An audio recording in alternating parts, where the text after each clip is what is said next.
পরিবর্তন তবে নিতেই হবে, পরিবর্তন যুগের নিয়ম। কিন্তু আমরা একটু তাড়াতাড়ি চাইছি।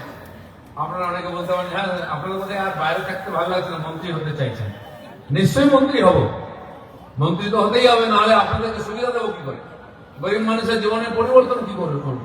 পশ্চিমবাংলায় বিজেপি সরকার না হলে নরেন্দ্র মোদী যে গরিব কল্যাণ যোজনার সমস্ত সামগ্রী পাঠাচ্ছেন এখানকার গরিব মানুষের জীবন পরিবর্তনের জন্য, সেটা আপনার কাছে পৌঁছবে কি করে? আবাস যোজনার টাকা লুট হয়ে যাচ্ছে, শৌচালয়ের টাকা লুট হয়ে যাচ্ছে, রাস্তায় যে পানীয় জল আসবে জল জীবন মিশনের টাকা লুট হয়ে যাচ্ছে, বিদ্যুতের, ড্রেনের, ফুটপাতের, এমনকি আপনার রেশন লুট হয়ে যাচ্ছে। ছেলে মেয়েদের জন্য জুতো দিচ্ছে সরকার, তাও ফাটা। জামা কাপড় দিচ্ছে ঘর নেতার মতো, ঘর মোচার মতো। সাইকেল দিচ্ছে, তার প্যাডেল নেই, তার টিউন নেই, তার টায়ার নেই। এর পরিবর্তন চাই, সেই জন্য আমরা পরিবর্তন যাত্রা করছি।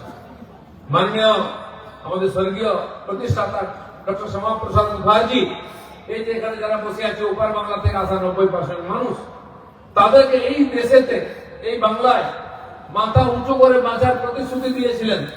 এখানকার যোগ্য নাগরিকত্ব দিয়ে এই দেশে তারা সম্মানের সঙ্গে থাকবেন, এই প্রতিশ্রুতি দিয়েছিলেন। সে প্রতিশ্রুতি এখনো পুরো হয়নি। শুরু হয়েছে সিএ এর মাধ্যমে নাগরিকত্ব দেওয়া। এখানে যতক্ষণ না ডবল ইঞ্জিন সরকার হচ্ছে, মোদীজির হাতের আশীর্বাদ যতক্ষণ না এখানে পৌঁছচ্ছে, ততক্ষণ পর্যন্ত তার প্রতিশ্রুতি আমরা পূর্ণ করতে পারবো না। তাই আমরা পরিবর্তনের জন্য লড়াই করছি।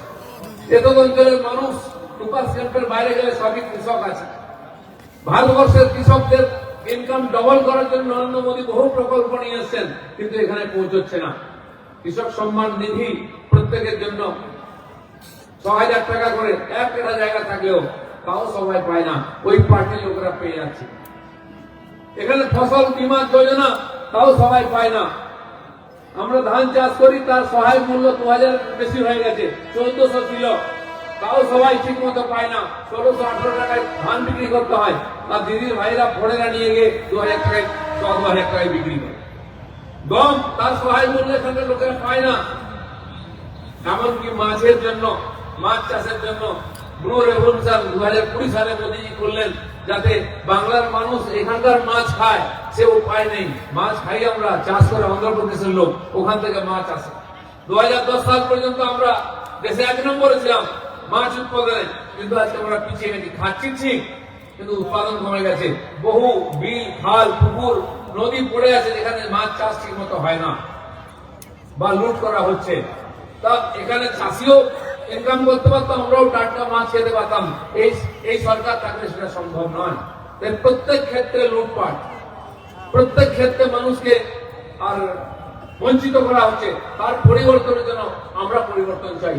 আজকে গ্রাম বাংলার মানুষ কারা বঞ্চিত হচ্ছেন?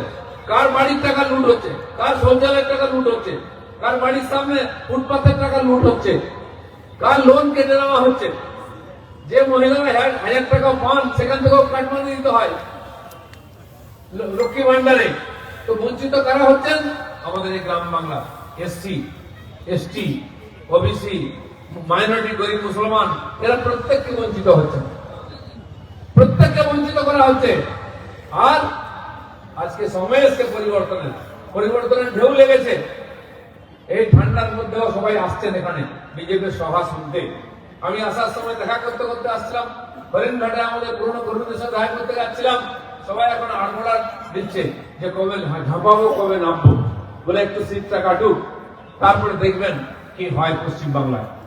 পরিবর্তন তবে নিতেই হবে, পরিবর্তন যুগের নিয়ম। কিন্তু আমরা একটু তাড়াতাড়ি চাইছি।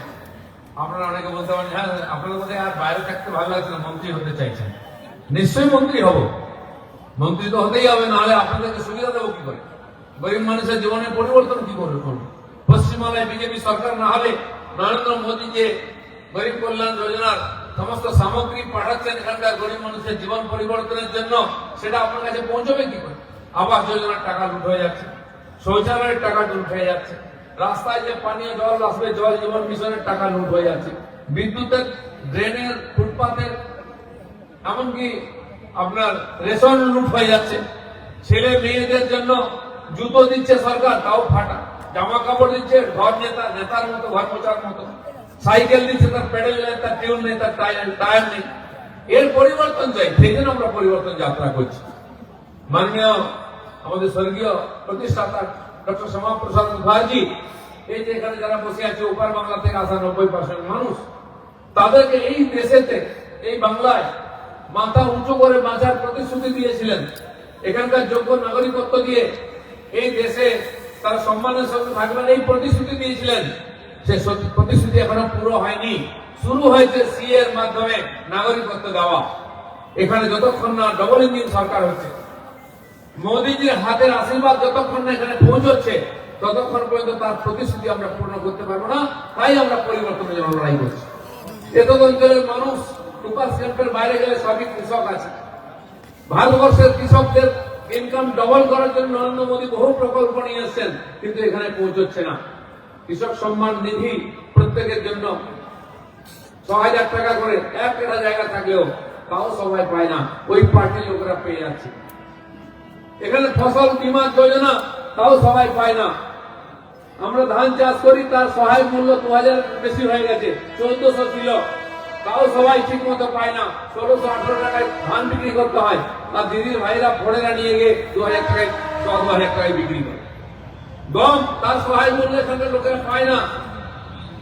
এমনকি মাছের জন্য, মাছ চাষের জন্য ব্লু রেভলিউশন 2020 সালে মোদীজি করলেন, যাতে বাংলার মানুষ এখানকার মাছ খায়, সে উপায় নেই। মাছ খাই আমরা, চাষ করে অন্ধ্রপ্রদেশের লোক, ওখান থেকে মাছ আসে। 2010 সাল পর্যন্ত আমরা দেশে 1 নম্বরে ছিলাম মাছ উৎপাদনে, কিন্তু আজকে আমরা পিছিয়ে গেছি। খাচ্ছি ঠিক, কিন্তু উৎপাদন কমে গেছে। বহু বিল, খাল, পুকুর, নদী পড়ে আছে যেখানে মাছ চাষ ঠিক মতো হয় না বা লুট করা হচ্ছে। তা এখানে চাষিও ইনকাম করতে পারতাম, আমরাও টাটকা মাছ খেতে পারতাম। এই সরকার থাকলে সেটা সম্ভব নয়। তাই প্রত্যেক ক্ষেত্রে লুটপাট, প্রত্যেক ক্ষেত্রে মানুষকে আর বঞ্চিত করা হচ্ছে। তার পরিবর্তনের জন্য আমরা পরিবর্তন চাই। আজকে গ্রাম বাংলার মানুষ কারা বঞ্চিত হচ্ছেন, কার বাড়ির টাকা লুট হচ্ছে, কার শৌচালয়ের টাকা লুট হচ্ছে, কার বাড়ির সামনে ফুটপাথের টাকা লুট হচ্ছে, কার লোন কেটে নেওয়া হচ্ছে। যে মহিলারা 1,000 টাকা পান, সেখান থেকেও কাটমানি দিতে হয় লক্ষ্মী ভান্ডারে। তো বঞ্চিত কারা হচ্ছেন? আমাদের এই গ্রাম Bangla SC, ST, OBC, minority, গরিব মুসলমান, এরা প্রত্যেককে বঞ্চিত হচ্ছে, প্রত্যেককে বঞ্চিত করা হচ্ছে। আর আজকে সময় এসছে পরিবর্তনের ঢেউ লেগেছে। এই ঠান্ডার মধ্যেও সবাই আসছেন এখানে বিজেপির সভা শুনতে। আমি আসার সময় দেখা করতে করতে আসছিলাম, হরিণঘাটে আমাদের পুরনো কর্মীদের সাথে দেখা করতে যাচ্ছিলাম। সবাই এখন আড়মোড়া দিচ্ছে যে কবে ঝাঁপাবো, কবে নামবো, বলে একটু শীতটা কাটুক, তারপরে দেখবেন কি হয় পশ্চিম বাংলায়।